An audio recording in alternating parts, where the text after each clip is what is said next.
wabarakatuh. Alhamdulillahirrabbilalamin. Hari ini di hari Jumat tanggal 27 Oktober 2023 kita semua dapat berkumpul di sini untuk mengikuti diseminasi penyebaran pemahaman dan penerapan pengalaman budaya positif oleh calon guru penggerak atas nama Bapak Wendo Rusen, CGP Angkatan ke-9 SDN Kebun Bawang 07. Pertama-tama marilah kita panjatkan puji dan syukur kita kehadiran Allah Subhanahu wa Ta'ala yang mana telah memberikan nikmat sehat kepada kita semua sehingga kita bisa melaksanakan kegiatan hari ini dengan keadaan sehat walafiat. Kemudian yang kedua, sholawat serta salam tidak lupa kita haturkan kepada junjungan kita Nabi besar Muhammad SAW yang kita nantikan syafaatnya di yaumil akhir nanti. Amin amin ya rabbal alamin. Bapak Ibu sekalian, sebelum kita mulai mengikuti pemaparan dari calon guru penggerak angkatan ke-9 yaitu Bapak Wendo Rusen, untuk yang pertama mohon berkenan Bapak Kepala Sekolah Bapak Sugeng untuk memberikan sepatah dua patah kata untuk memberikan semangat dan juga motivasi kepada pembicara kita hari ini yaitu Bapak Wendo Rusen. Kepada Pak Sugeng, waktu dan tempatnya saya persilakan.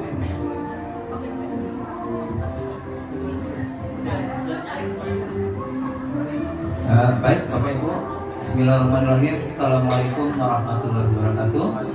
Salam sejahtera untuk kita semua, Bapak Ibu guru, Pak Wendo Rusen selaku calon penggerak yang berbahagia dan semuanya saja yang saya sebut satu-satu.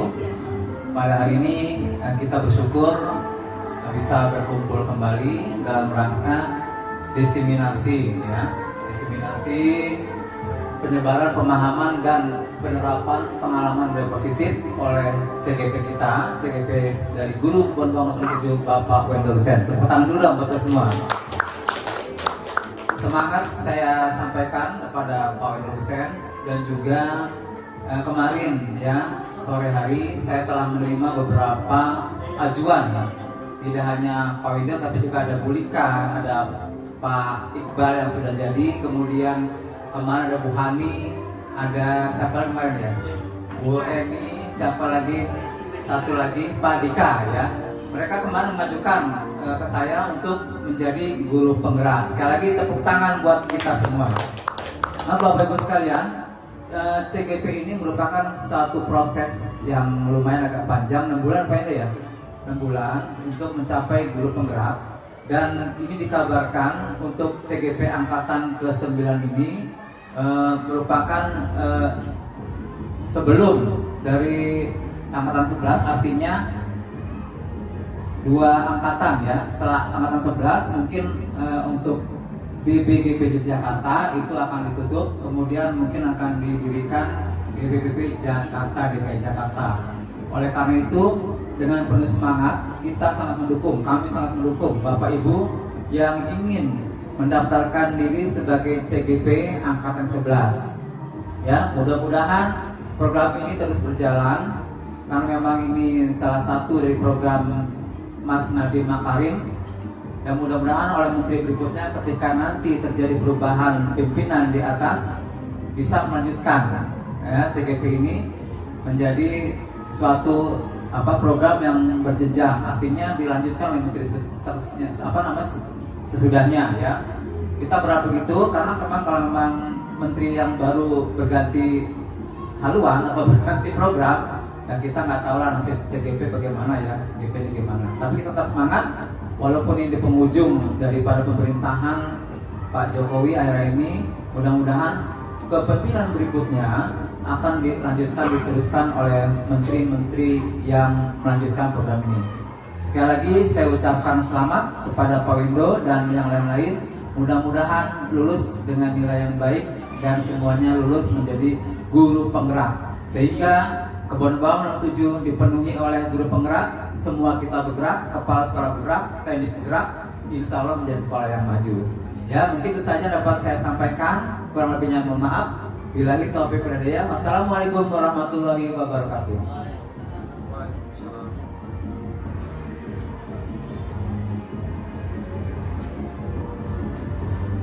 Baik, terima kasih kepada Bapak Kepala Sekolah SDN Kebun Bawang 07, Bapak Sugeng. Semoga apa yang beliau sampaikan ini bisa menjadi motivasi terkhususnya bagi kami yang akan baru mau memulai untuk mendaftar calon guru penggerak angkatan ke-11. Semoga diberikan kelancaran dan tidak menutup kemungkinan teman-teman yang lainnya insya Allah bisa menyusul. Kemudian untuk yang selanjutnya yaitu langsung saja mari kita bersama-sama dengarkan pemaparan dari calon guru penggerak kita yaitu Bapak Wendo Rusek dengan tema menyebarkan pemahaman dan penerapan pengalaman budaya positif yang sudah beliau lakukan di SDN Kebun Bawang 07. Kepada narasumber dipersilakan. Terima kasih Bu Ita. Bu Isya. Assalamualaikum warahmatullahi wabarakatuh. Allahumma sholli ala sayyidina Muhammad wa ala alihi wa sahbihi. Bapak Ibu, hari ini saya akan memaparkan penerapan pengalaman budaya positif. Di sini saya untuk tugas dari CGP sendiri dan juga nanti akan diposting ke PMM, jadi sekaligus ya. Jadi ada dua, satu tugas untuk CGP dan juga untuk uploadan di PMM. Nah, hari ini saya hanya berbagi berbagi sesuatu ilmu yang saya sendiri pun sebenarnya juga bukan siapa-siapa ya. Jadi kita sama-sama belajar. Oke, terima kasih, kita mulai. Bu Is, apa sih sebenarnya? Nah, jadi konsepnya budaya positif itu ada beberapa, ada salah satu perubahan paradigma belajar, terus disiplin positif, nilai-nilai kebajikan universal, kebutuhan dasar manusia, motivasi perilaku manusia, posisi kontrol guru, keyakinan kelas dan segitiga restitusi. Nanti saya akan saya paparkan, saya akan jelaskan satu persatu. Ya. Nah, ini kata pikiran atau mindmapnya saya ambil dari Kementerian Pendidikan, Kebudayaan, Riset dan Teknologi. Jadi budaya positif berhubung dengan awalnya disiplin positif dan nilai kebajikan, itu nilai atau prinsip mulia yang dianut seseorang. Lanjut kebutuhan dasar manusia dan dunia berkualitas, itu cinta kasih, rasa memiliki dan dimiliki, penguasaan, kesenangan dan kebebasan. Dan ada teori motivasi, hukuman dan penghargaan serta restitusi. Yang menarik teori motivasi ini, ternyata hukuman dan penghargaan dilihat sama berbahayanya untuk murid. Nanti saya akan jelaskan kok bisa berbahaya. Lalu ada 5 posisi kontrol, itu ada guru sebenarnya. Ya, penghukum, pembuat orang merasa bersalah, dan teman, pemantau, manajer. Maksudnya posisi guru nanti ada 5 di sini. Nanti jelaskan. Dan ini adalah terakhir segitiga restitusi dan keyakinan kelas. Nah, apa itu segitiga restitusi nanti akan saya jelaskan juga di sana. Jadi diharap kita sama-sama menyimak ya. Oke, lanjut Bu. Ternyata pendidikan kita ya, pembelajaran kita dengan paradigma baru. Jadi paradigma yang lama sudah kita tinggalkan. Apa sih paradigma baru itu? Ya ini, pembelajaran dengan paradigma baru merupakan pembelajaran yang dirancang dengan berdasarkan prinsip pembelajaran berdifferensiasi, sehingga para peserta didik belajar sesuai kebutuhannya berdasarkan tahap perkembangan sesuai teori psikologi modern untuk mewujudkan profil pelajar Pancasila. Tujuannya ke sana. Nah, ini salah satu profil pelajar Pancasila kan ada di sini. Ada beriman pada Tuhan Yang Esa dan berakhlak mulia, mandiri, berdamai kritis, kreatif, bergotong royong dan berkebinekaan global. Lanjut. Ini sebagai tadi kan mungkin nggak kelihatan ya. Ini saya coba besar biar bisa terlihat. Dan sepertinya teman-teman sekarang pasti udah pada tahu tentang profil belajar Pancasila. Oke, lanjut. Ini dia perubahan paradigma. Nah, saya mau masuk ke pembahasan tentang kenapa kok ada perubahan paradigma. Coba kita sama-sama kita coba ya kegiatan kepalan tangan terpal. Ada A dan B. Anda dan teman Anda misalkan di sebelah, kita kepalkan tangan seperti ini. Ya, misalkan sebelum kepal taruh kertas, tulisan benda sesuatu berarti untuk Anda, taruh di tangan, terus di kepala digenggam dengan erat. Terus teman Anda yang sebelah mencoba dengan sekuat tenaga dengan berbicara untuk meminta memberikan benda tersebut, baik dengan merayu, ngancam kalau boleh, atau maksa. Terus jangan sampai saya akan melihat itu apakah terbuka karena paksaan atau karena memang diri sendiri akan membuka. Nah, seperti itu. Dan apa yang terjadi kalau saya pernah sama anak murid digenggam, teman yang memaksa, ya, dipaksa, ternyata dia tidak membuka-buka, ada yang membuka.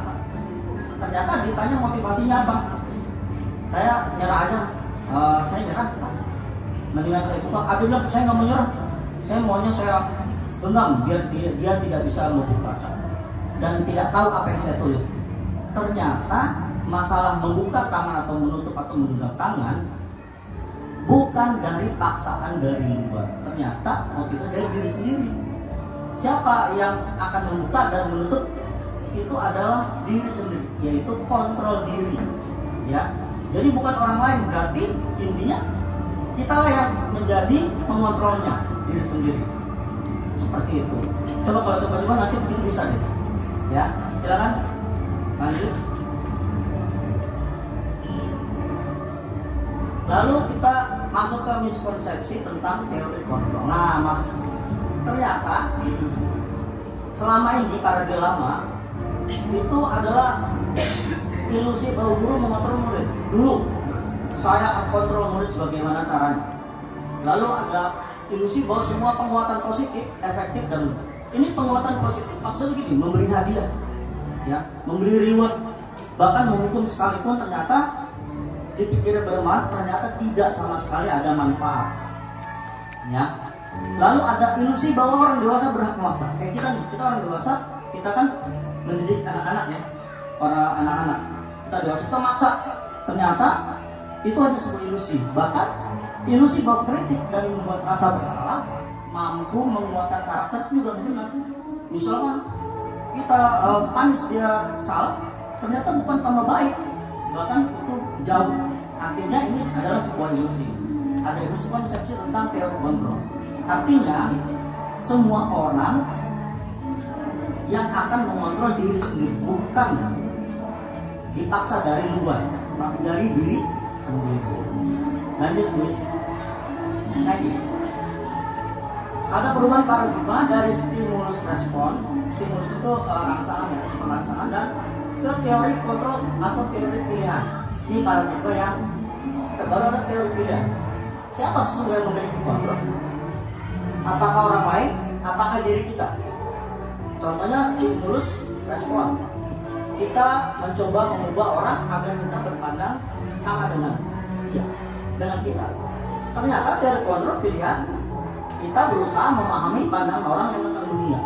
Artinya kita nggak bisa memaksa memahami kita ke dia, tapi kita harus membuka pikiran, ya kan, untuk berusaha memahami pandangan tentang orang lain tentang dunia. Lalu yang kedua, perilaku buruk dilihat sebagai suatu kesalahan. Kasusnya kayak anak, ini anak bandel banget, itu salah, ya, memang pasti salah. Tapi ternyata dalam teori pilihan, semua perilaku memiliki tujuan. Kenapa anak bisa berantem? Dia nggak semata-mata bilang-bilang, tapi ada tujuan yang tertentu. Nanti ada kaitannya di belakangnya. Lalu orang lain bisa mengontrol saya. Seperti kita mengontrol murid kan, merasa tadi kan miskonsepsi. Ternyata dalam teori pilihan hanya Anda yang bisa mengontrol diri kita sendiri. Mau kita berbuat baik, berbuat jahat, ya, artinya ada dorongan motivasi dari diri sendiri atau intrinsik, ya. Lalu pemaksaan ada pada saat bujukan, guys. Nah, kita kadang-kadang kita maksa anak ketika bujuk kita gagal, baru kita paksa. Bagaimana caranya? Ternyata itu adalah sesuatu yang paling lama. Sedangkan teori pilihan menyatakan kolaborasi dan konsensus menciptakan pilihan dan konsensus itu apa namanya kesepakatan bersama, kolaborasi. Nah ini mas profil pelajar Pancasila non konsensus ya, itu ada namanya kolaborasi atau gotong royong. Itu teori yang saat ini nyaman ya di dalam paradigma. Lalu ada yang terakhir model berpikir menang kalah. Saya menang situ kalah atau situ kalah saya menang. Ternyata dalam teori pemilihan harus berpikir menang-menang atau win-win solution. Saya ingat waktu Amerika itu kalah sama Vietnam ya tahun 74 ya, 5 tahun perang. Terus tiba-tiba ketika dia udah mengakui kalah, presiden yang terbaru nanti kan langsung bekerjasama dengan Vietnam. Padahal sebenarnya untuk apa orang kalah? Tapi dia berpikir di sini bukan masalah menang kalah, tetapi kalau pertempuran itu di medan lapangan, sekarang medan pertempuran kita bawa ke faktor ekonomi. Nah pikiran kan menang-menang, akhirnya bekerjasama dengan ekonomi dan terlihat Amerika akhirnya bagus baik dengan memutus hal itu. Itu adalah model berpikir menang-menang. Jangan mau menang sendiri, tapi kita sama-sama menang, sama-sama enak. Itu ya Bu. Lanjut.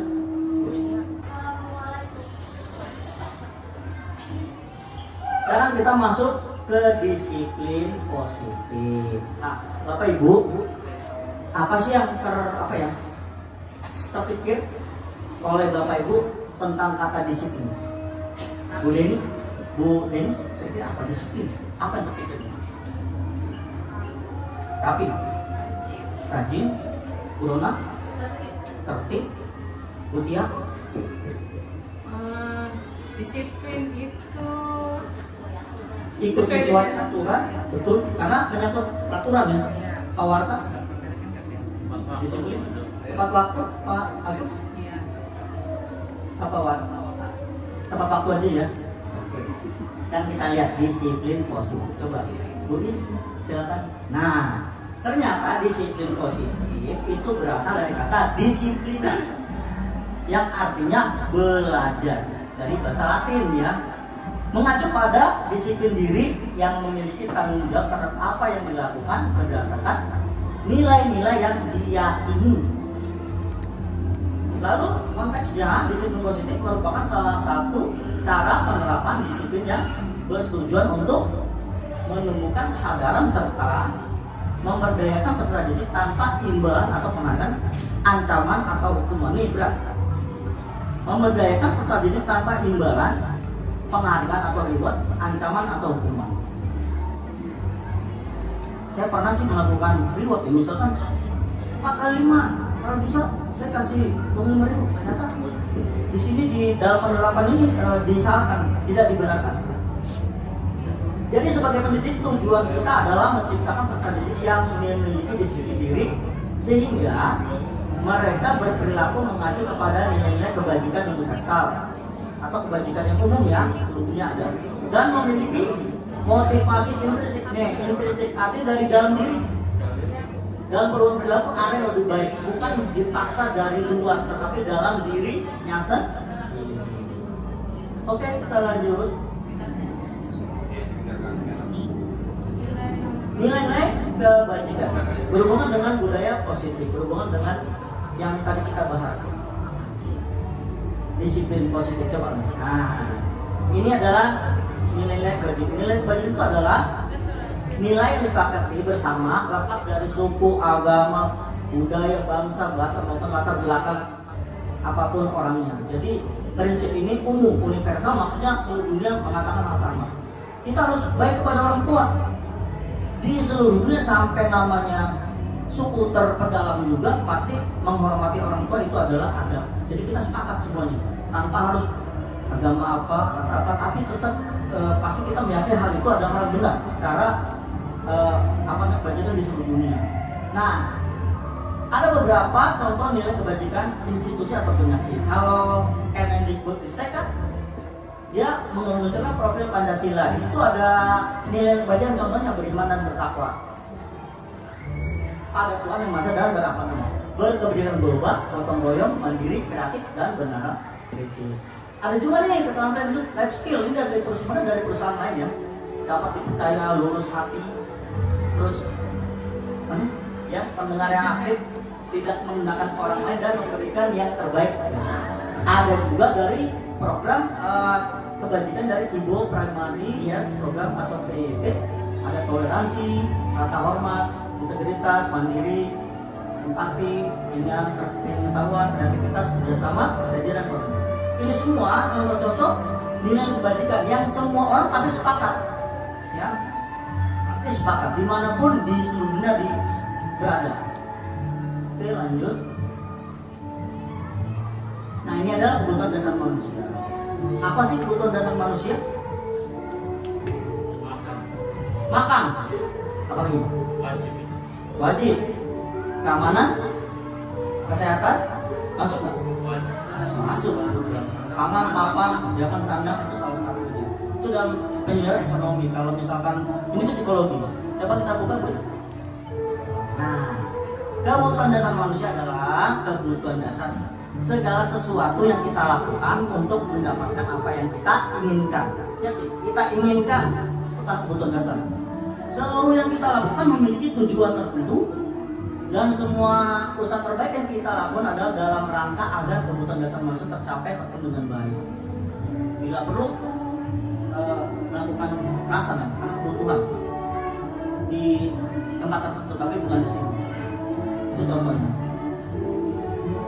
Lanjut, please. Nah, ini dia.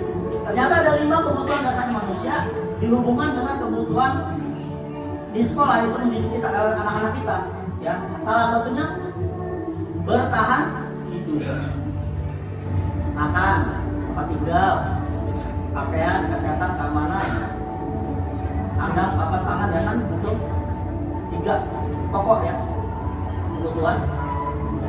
Dan yang kedua adalah kasih sayang dan rasa diterima.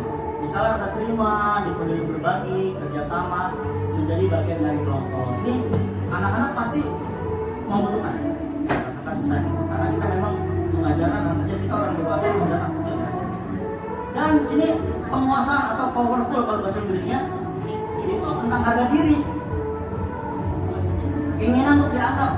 Coba kita perhatiin nih teman-teman, keinginan untuk itu ada beberapa memimpin prestasi diakui di negara itu, anak-anak itu paling suka harga dirinya itu diperhatikan, keinginan dan dianggap. Memimpin itu bahkan anak-anak kalau misalnya saya punya pasti mereka melakukan tuntutan. Kenapa? Memang ciri kebutuhan dasar manusia itu salah satunya. Makanya jangan heran kalau ada mohon maaf nih seperti Hitler, karena memang dia kebutuhan dia untuk memimpin, menguasai, itu power ya. Itu maksudnya yang negatif begitu. Lalu kebebasan, setiap manusia memang ingin bebas walaupun di dalam peraturan yang sudah ada. Maksudnya bebas mandiri, memiliki pilihan, mungkin mencoba hal baru, mampu mengendalikan arah dirinya. Itulah sifat-sifat yang manusia punya, salah satunya anak-anak didik kita. Lalu kesenangan. Nah, jangankan anak-anak, orang dewasa pun ada kesenangan. Itu ada bermain, ada humor, antusias, tertawa. Bahkan pas diteliti ketika ada anak yang bukan yang mulia, misalkan dia ngumpetin pulpen itu dan temannya nyari itu udah termasuk apa? Dia ada humor, ada kesenangan dalam dirinya. Anak itu aku ngumpetin pulpennya, dia senang. Nah itu memang anak seperti itu. Oke, lanjut. Ternyata motivasi perilaku manusia yang berhubungan dengan 5 kebutuhan manusia tersebut ada 2. Dari motivasinya ada ekstrinsik dan motivasi intrinsik. Ekstrinsik itu apa sih? Untuk menghindari ketidaknyamanan hukum. Misalkan anak ditanya, nih pasti ditanya, kenapa kamu masuk tepat waktu? Pasti mereka jawab, biar nggak kena hukuman Pak. Tuh, biar tidak kena hukuman. Artinya dia menghindari ketidaknyamanan. Ya, Pak gua nggak nyaman kalau dihukum, mendingan mendingan masuk tepat waktu. Tapi ternyata dari luar, bukan dari diri. Kalau sudah sadar, motivasi intrinsiknya adanya. Dia datang ke sekolah tepat waktu karena menyadari bahwa harus melakukan hal itu dalam diri dia sendiri untuk menjadi orang yang diinginkan dan menghargai diri sendiri dengan nilai-nilai apa yang tadi, nilai-nilai yang kebajikan dan tadi, misalkan disiplin dan kebutuhan-kebutuhan lainnya. Nah, jadi motivasinya ada dua untuk mendapat imbalan penghargaan. Ini yang kedua, untuk mendapatkan imbalan penghargaan dari orang lain, dia juara, dia mau maju tampil karena syarat pengen apa? Dikasih reward sama gurunya. Dan terjadi ketika misalkan gurunya nggak ada, digantikan guru orang lain, misalkan dia terbiasa dikasih reward sama gurunya karena menjawab betul, paling pintar dah, kasih 5.000, lumayan nih, besok lagi nih. Gurunya nggak hadir, yang hadir guru orang lain. Ternyata siapa yang bisa anak-anak pertanyaan ini, dia nggak mau jawab kan? Cuma orang gua nggak bakal dikasih goceng 5.000, kenapa? Orang nggak ada gurunya. Nah, akhirnya ketergantungan kan itu membuat suatu hal yang buruk terhadap anak. Itu contoh seperti itu. Jadi tidak bagus menurut psikologi paradigma pendidikan pada saat ini. Lanjut, Luis. Nah, ini ada teori hukuman, konsekuensi dan restitusi.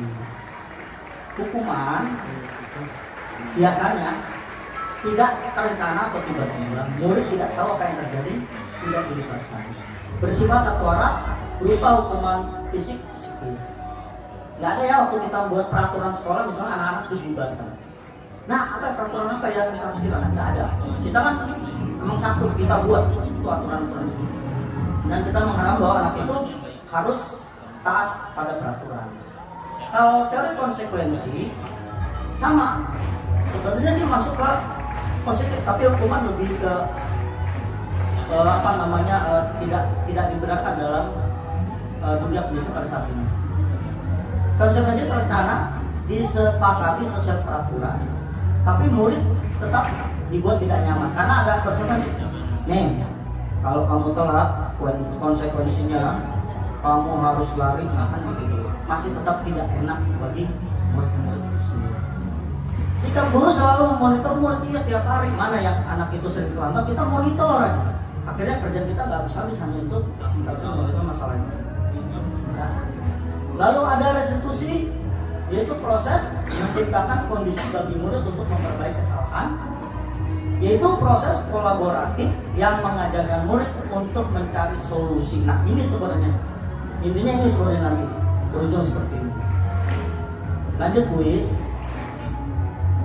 Apa itu restitusi? Yang disebut tadi adalah proses menciptakan kondisi bagi murid untuk memperbaiki kesalahan mereka sehingga mereka bisa kembali pada kelompok mereka dengan karakter yang lebih kuat.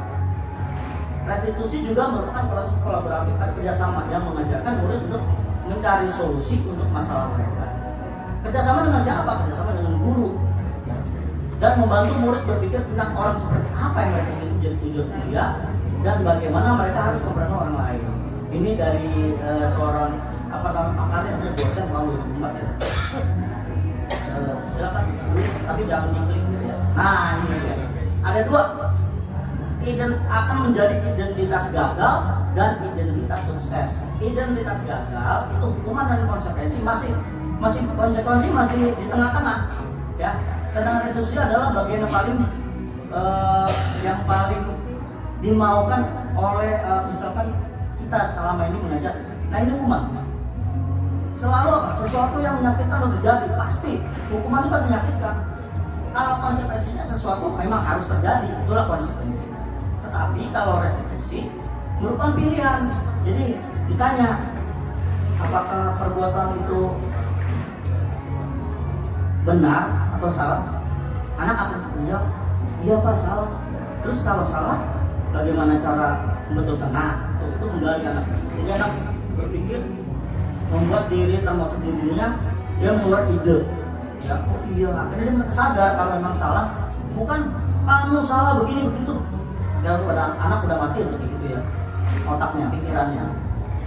Lalu hukuman tidak nyaman untuk murid, anak untuk jangka waktu. Mohon maaf, saya pernah terjadi di SMP. Saya terus terang aja, guru saya pernah didoting saya ke dinding karena mungkin memang saya salah, saya nggak mengikuti salahnya. Tapi akhirnya saya belajar tentang ini, apa penting kalau saya dijedotin? Emang saya kesakitan. Sampai sekarang saya ingat. Ya, ingatan itu akhirnya menjadi apa? Yang buruk gitu. Kalau jangka panjang kan tidak nyaman gitu. Jadi kalau melihat gurunya nggak mau, karena aku benci, nggak suka, ya kan? Nah itu. Lalu kalau konsepnya tidak nyaman untuk murid, tetap anak untuk jawab, dia pendek konsekuensinya. Hari itu juga mungkin dia nggak nyaman, besok nyantai.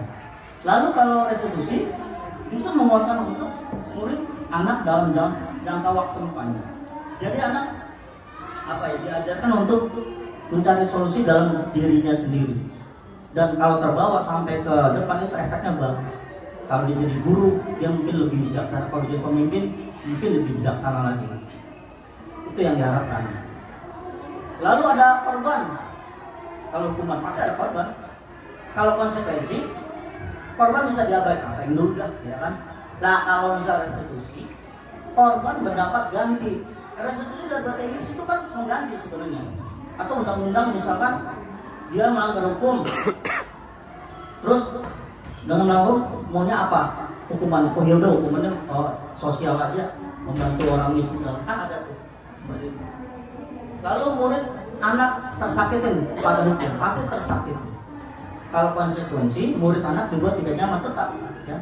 Sedangkan restitusi, murid atau anak mendapat penguatan. Nah ini penguatan positif. Ya. Sedangkan hukuman di tingkat terjaga perilaku pasif agresif meninggal. Ya. Penguatan kalau konsekuensi penguatannya bertanggung dalam jangka waktu pendek. Kalau restitusi masalah terpecahkan. Ya, terpecahkan bagaimana? Langsung sudah dicari jalannya melalui dalam dirinya sendiri.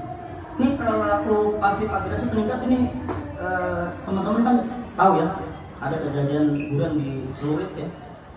Saya mikir apa anak tersebut kalau itu ternyata saya baca lagi anak itu tersinggung karena gurunya itu dia mau ujian belum bayaran, jadi suruh bayar dulu.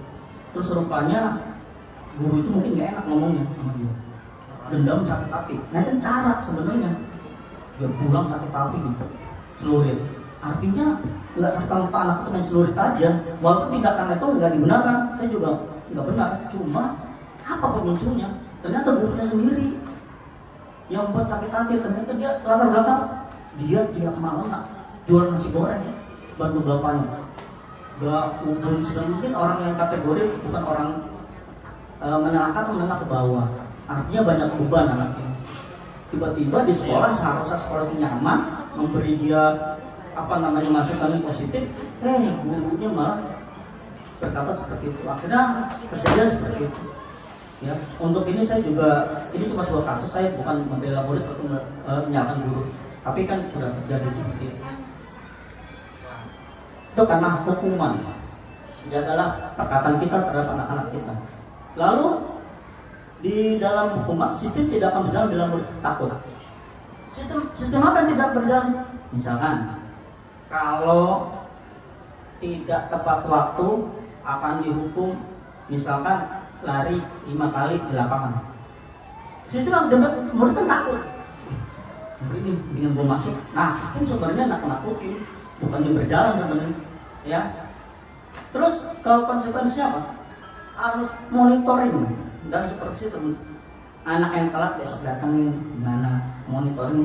Emang habis pekerjaan kita gimana? Harus masalah anak yang satu yang kena hukum. Lalu restitusi, nah ini solusi yang pada saat ini tepat. Jadi murid belajar bertanggung jawab untuk perilaku. Saya jangan terlambat. Kalau terlambat, saya tidak mendapatkan ilmu. Terus harus bagaimana solusinya? Saya harus bangun pagi, minta tolong mama bangunin, atau misalnya pakai jam gue. Karena kan artinya anak itu menggali dirinya sendiri bagaimana caranya untuk bisa dia berbuat yang baik. Oke lanjut. Lalu ada, nah ini dia, sama ya tadi. Nih, kita ambil peraturan adalah kamu harus. Nah, murid membenci peraturan. Iya, pasti membenci peraturan. Nah, konsekuensinya apa peraturannya? Mampukah kamu melakukan?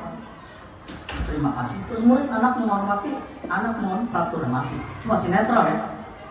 Lalu kalau yang restitusi, murid atau anak itu menghormati diri dan orang lain. Dia tidak akan berbuat salah dan bahkan dia tidak menyalahkan orang lain. Maksudnya positif restitusi. Kalau konsekuensi netral, sedangkan hukuman itu maksudnya ke negatif. Jadi pendidikan untuk bukan orang dewasa, untuk anak-anak itu memang diperlukan seperti itu. Kalau orang dewasa mungkin melakukan tindak kejahatan untuk itu konsekuensi, itu maksudnya konsekuensi dan harus tetap untuk anak-anak bukan seperti itu dalam dunia pendidikan, karena mereka bukan sakitan ya, karena mereka adalah objek kita dalam dunia pendidikan.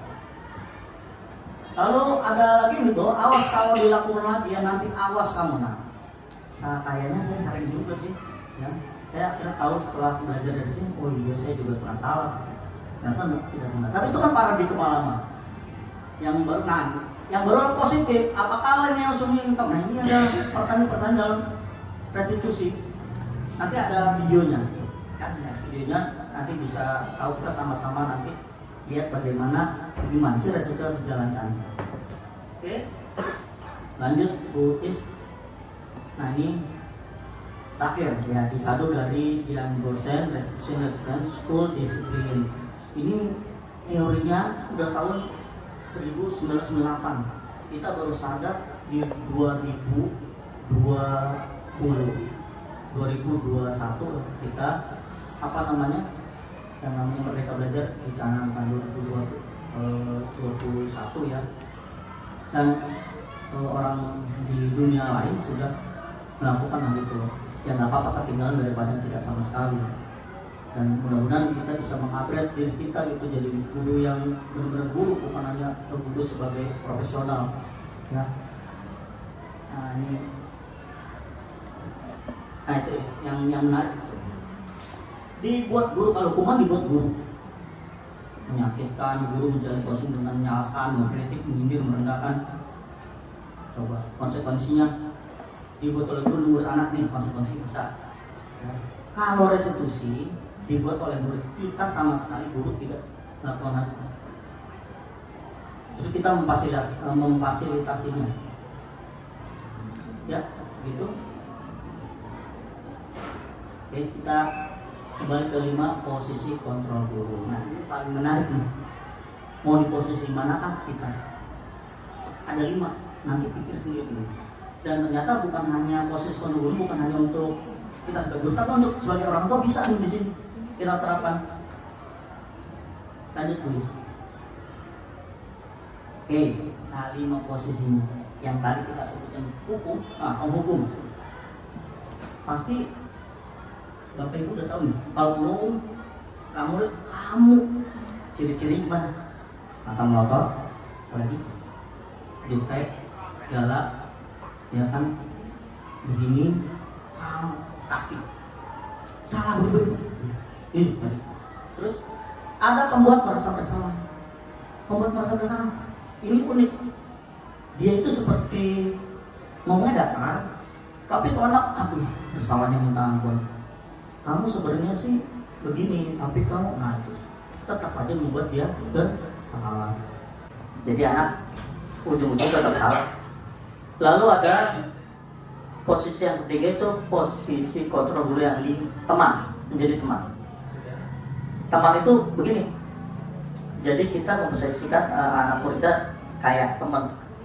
Oh kamu terlambat nak, jangan kayak gitu. Kamu nanti begini ya Pak. Memang sih ada bagusnya kita merasa memposisikan teman.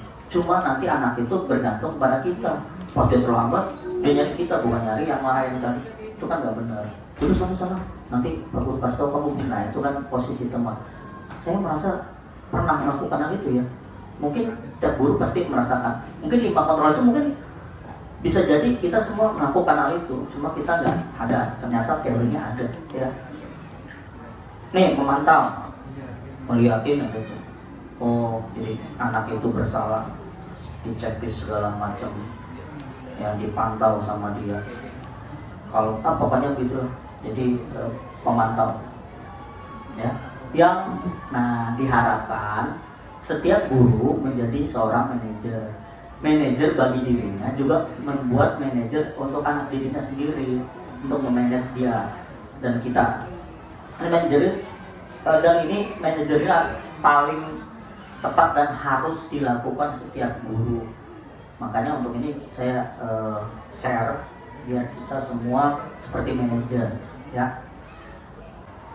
Nah, udah mungkin itu udah gambarannya. Nanti kita buat lagi. Nah, ini contoh penerapan 5 posisi kontrol guru. Ini kasus misal murid terlambat masuk sekolah. Nah, ini yang sering diungkapkan oleh penghukum. Ayo kamu lari keliling lapangan 2 kali. Itu penghukum, ya. Lanjut guys, posisi kontrol yang naik. Nah, ini membuat merasa bersalah. Kata-katanya itu datar tapi menyelidiki ya.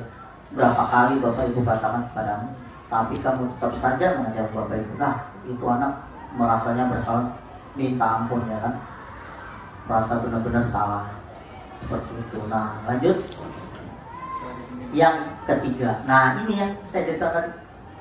Ayolah ikuti aturan sekolah, tolong bantu Bapak Ibu ya, sekali ini saja dan sudah, tidak apa-apa, dan jangan pulang. Ini posisi teman. Memang pada saat kita dengan murid berinteraksi ya, kita memang seperti teman. Tapi ketika memang melihat sesuatu dia ada bukan kesalahan, ada suatu masa, kita tidak boleh melakukan gaya seperti ini, karena sebenarnya kita nggak masalah, cuma anak itu nanti ketergantungan kepada kita. Lanjut. Nah, ini dia pemantau.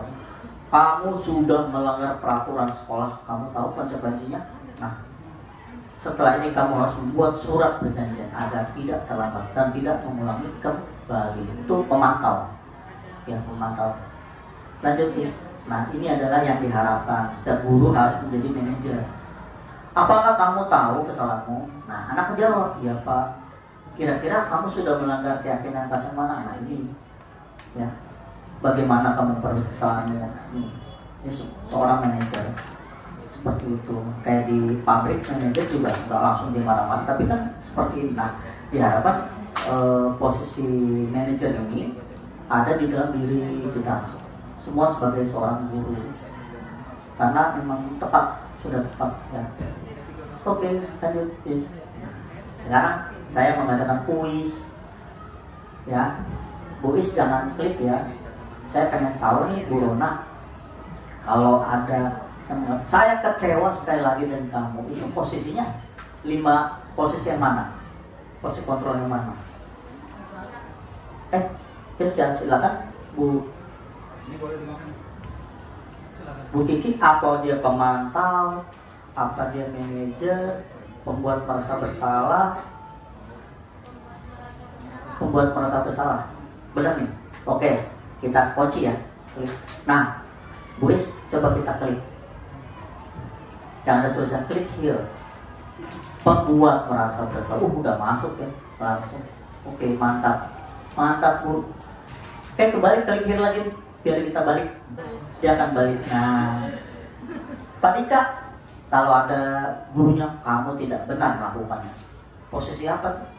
Pemantau, penghukum, ya, apa teman, pembuat merasa bersalah, manajer, penghukum. Oke, Bu Is, ngejudge ya. Push, ya benar. Coba kita klik here. Nah, benar, penghukum. Pintar. Ya, terus Bu, saya nanya, balik. Oh, enggak benar. Oke. Mohon maaf. Ya. Bu Lika, kira-kira kalau gurunya apa rencanamu untuk menyelesaikan masalah ini? Kira-kira posisi kontrol yang mana tuh guru? Apakah manajer? Apakah pemarah? Ya, penghukum? Yang mana kira-kira? Manajer. Oke, klik. Yes, manajer. Jadi intinya sebenarnya kita ngerti ya sebenarnya. Nah, ya kan, balik. Nah, ini Bu Is, ayolah lakukan di Bapak Ibu ya. Itu biasanya posisi yang mana? Teman, coba kita klik here. Benar. Kayaknya udah langsung masuk ya, diseminasi. Oke, balik. Kamu tidak pernah mendapat nilai jika tidak melakukan tugas. Itu antar pengumuman pemantau ya. kayaknya nih, coba kita klik pemantau. Ih, pinter banget Bu. Ya. Nah itu ya, itu 5 posisi, 5 kontrol yang memang ternyata di guru itu ada. Sadar tidak sadar kita pernah melakukan semuanya. Kadang kita menjadi manajer, kadang kita menjadi pemantau, kadang kita jadi pembuat merasa bersalah, teman, bahkan kita penghukum. Kalau penghukum biasanya ketika kita udah nggak kuat lagi sama anak, yang pasti biasanya bawaannya panik langsung kita ya. Tapi ternyata kita harus lebih sabar, ternyata belajar sabar ya, karena memang paradigmanya sudah baru dalam dunia pendidikan. Yang zaman dulu harus dijedotin tuh anak yang nggak perlu ya, sekarang bukan dijedotin tapi kan dibangkitkan motivasinya harus seperti itu ya. Lanjut. Nah ini dia keyakinan kelas. Ketika kita menjadi manajer, kita kan tahu tuh anak itu bersalah, pasti dia melakukan kesalahan, keyakinan yang mana yang dibuat salah. Jadi rupanya sekarang itu peraturan kelas itu bukan sudah tidak ada, menjadi keyakinan kelas. Jadi nanti teman-teman kalau di kelasnya jangan peraturan kelas ya, tapi keyakinan kelas. Kalau peraturan itu sama aja kayak suatu yang hukum dari juga anak. Jadi ya harus peraturan udah gitu. Kalau keyakinan kelas ini kan awalnya dari anak-anak tersebut yang kita di kelas masing-masing kita buat gitu. Jadi kan bukan guru, mereka yang buat ya. Kalau memang gak yakin ya sudah gitu kan maksudnya. Coba lanjut terus. Nah, ada pertanyaan, mengapa keyakinan kelas? Mengapa bukan peraturan kelas atau sepakat kelas? Memang udah zamannya harus sudah berubah. Paradigma lama harus kita bukan singkirkan, kita pelajari tapi untuk mengubah di masa depan. Coba Bu, nah ini pembentukan keyakinan kelas sama kayak kemarin pembentukan peraturan kelas atau keyakinan bersifat abstrak, maksudnya bukan gak jelas tapi tidak ada atur baku, jadi silakan aja. Terus berupa pernyataan universal, maksudnya yang tadi kebajikan universal. Misalkan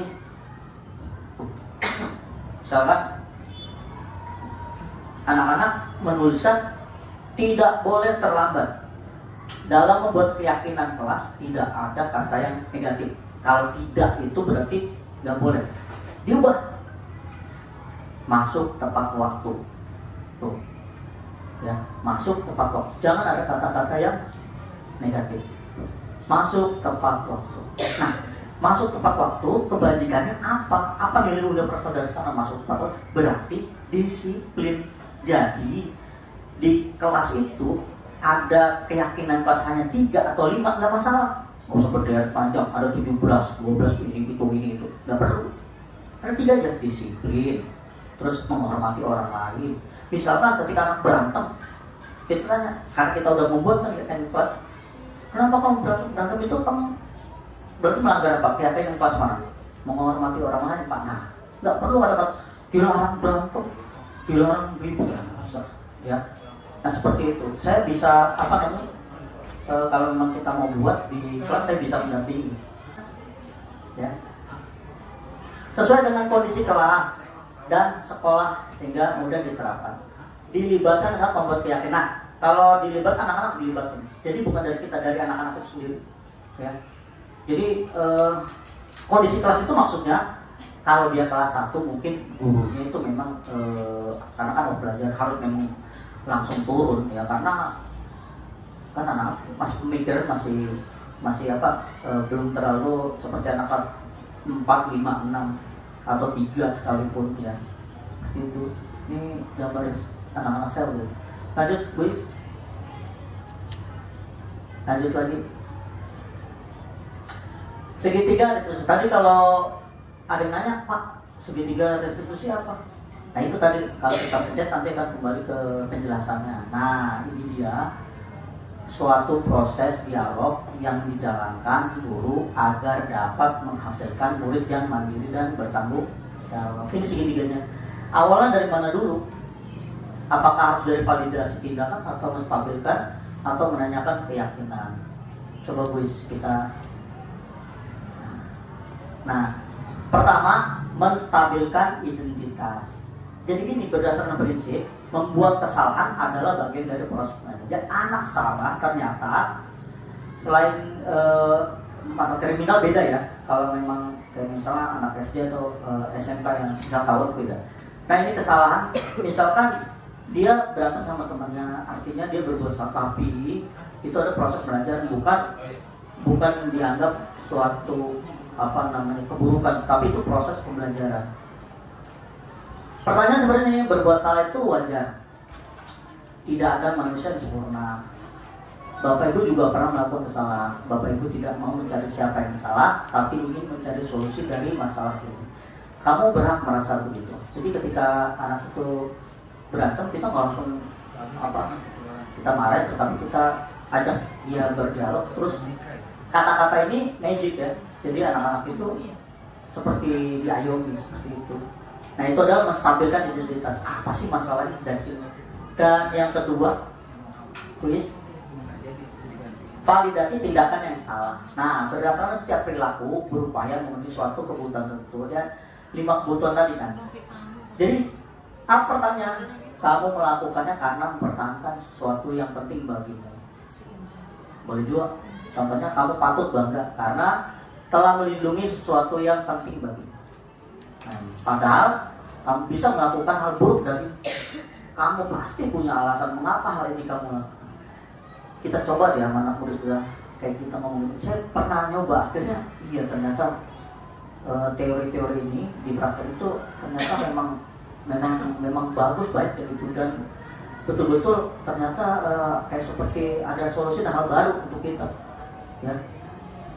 Dan validasi tindakan. Apa sih kesalahannya? Yang kita validkan. Kalau salah bukan langsung disalahin. Nah ini yang ketiga. Ketika dia tahu salah, berarti yang ketiga Buis, nah menanyakan keyakinannya.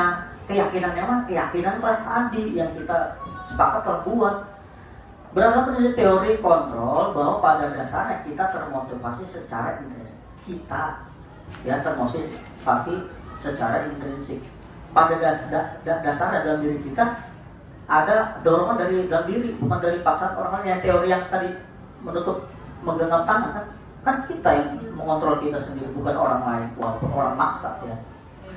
Pertanyaannya, apa keyakinan kelas kita? Tanya, iya Pak, saya kan terlambat, jadi saya melanggar keyakinan kedisiplinan tuh, itu salah satunya. Nah dia sendiri udah menjawab dengan keyakinan dia buat. Lalu pertanyaan lagi nilai-nilai apa yang kita sepakati bersama? Nanti dia ngomong tuh kalau kita buat nilai kesepakatan keyakinan pas itu ada 5, kan disebutin sama dia. Dan salah satunya pasti karena dia salah, dia ada salah satu yang di sana keyakinan yang dia langgar. Nah, terus kita tanya seperti apa sih gambaran kelas yang di dalam menurut kamu? Nah, anak itu berpikir, ya kalau memang anak itu tidak bisa berpikir secara luas, kita pertanyaan yang lain. Tadi hanya secara umum. Kita lihat kondisi anak dulu sama kayak Saputra. Saya nggak mungkin ada seperti ini, yang ada saya tinggal dulu deh. Ya. Yang ketiga, yang kamu ingin menjadi orang yang seperti apa? Nah, kalau muda anak bandel terus kamu mau jadi apa sih? Nah pasti dia mikir kan, jadi apa saya? Nah itu jadi membuat tergerak dalam dirinya menjawab, bahkan nanti akan menjadi solusi masalah dia. Jadi kita hanya mengulik-uliknya, dia memantik, ya. Seperti itu tahapan segitiga restitusi. Lanjut, Buddhis. Ini saya contoh ketika penerapan segitiga restitusi. Jadi dapat tugas, lalu saya buat skenario, dan seperti itu mah nggak ada suara. Coba ulang lagi. Berbuat salah adalah mudah, tapi seharusnya kamu belajar dari kesalahan yang lalu. Kamu juga pernah salah. Apakah setelah menjaga kamu harus taruh di dalam tas? Dia ini suka lupa bawa buku PR, ini masalahnya. Sekali tertinggal buku PR, apakah sebenarnya kamu memberikan PR atau tidak? Apa hanya alasan saja? Tidak pas, itu bukan alasan salah. berbuat salah adalah menyerah, tapi seharusnya kamu belajar dari kesalahan yang lalu. Kamu juga pernah salah. Apakah setelah menjaga kamu harus taruh di dalam tas? Nah, lain kali jangan lupa setelah mengerjakan PR langsung ditaruh di dalam tas agar tidak terlupa. Nah, buku praktik tinggal menurut kamu sudah melanggar kesepakatan atau keyakinan pelajaran? Nah, sudah melanggar keyakinan apa?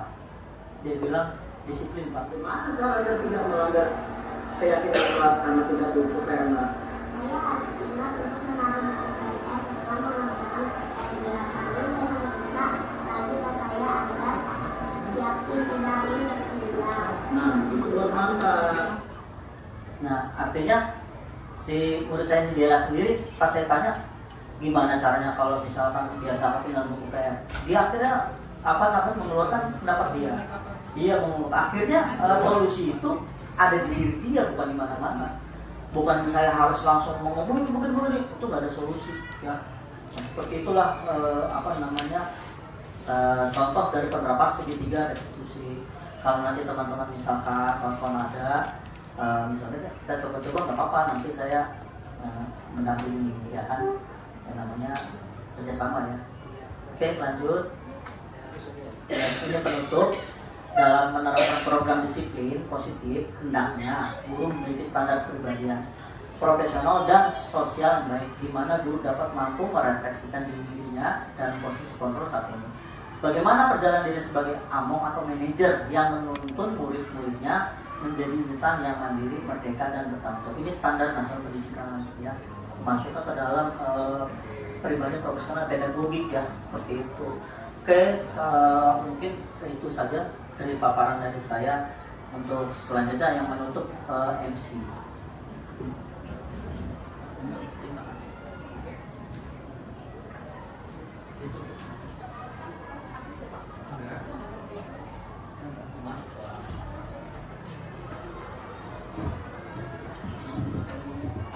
Baik Bapak Ibu sekalian, demikian tadi adalah pemaparan dari Bapak Wendo Ruslen sebagai calon guru penggerak angkatan ke-9 yang sudah memaparkan materinya. Ini ada pepatah ing ngarsa sungtulodo ing madya mangunkarsa tut wuri handayani. Semoga dari istilah ini ada yang tahu Bapak Ibu istilahnya apa? Apa Bu Gigi? Artinya contoh ya, tulodo itu adalah contoh. Kemudian ing madya mangunkarsa, Di depan, yang di tengah memberikan, di tengah membangun ide dan gagasan. iya betul. Kemudian tuturi handayani, Di belakang, yang belakang memberikan dukungan atau dorongan, motivasi.